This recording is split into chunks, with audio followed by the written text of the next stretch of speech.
Okay guys, it's Nurse Liz. So now I'm going to discontinue the IV that I just placed into my patient. Now in order to take out an IV, you have to have an MD's order, or sometimes IVs are changed every 2 to 3 days based on your hospital policy. But at this time, I'm going to say that I have a doctor's order to discontinue my IV. So I would come in, I would explain the procedure to the patient, I would assess the IV, it is hooked up to fluids, clean my hands,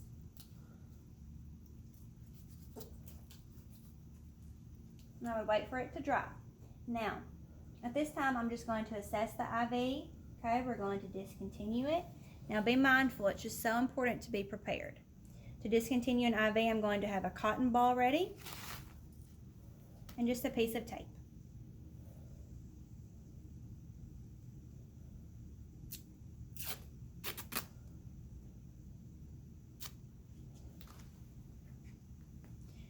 Be mindful when you're applying tape to all of your patients, the hair on their body or the older adults, their skin is really fragile, so you could actually cause more harm than good. So be mindful of how much tape you use. Okay. So now this is standard contact precautions because I'm dealing with blood and bodily fluids. I need to apply clean gloves. I've verified that I have a doctor's order to remove the IV, and I've explained the procedure to the patient. Now at this time, I have the Tegaderm dressing that is sterile applied. The way that you remove the tape is actually very important. So you want to remove the Tegaderm away from you. If you remove it towards you, you're going to pull the catheter out and potentially damage the skin and cause a mess. So as I'm going around, I'm just going to kind of pull the edges of the Tegaderm off my patient very slightly, just pulling it. When I feel comfortable that I'm ready to remove, I'm going to pull the Tegaderm away from me, okay, so that I don't pull the IV catheter out. This would go into the trash.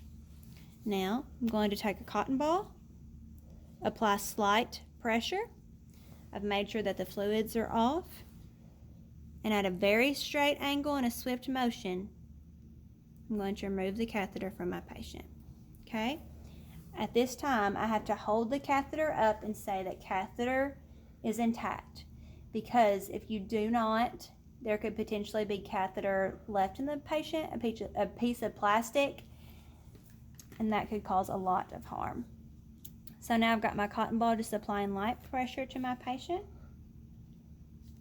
I'm going to just apply a piece of tape on top. Okay, then I would document what I did and how the patient tolerated the procedure.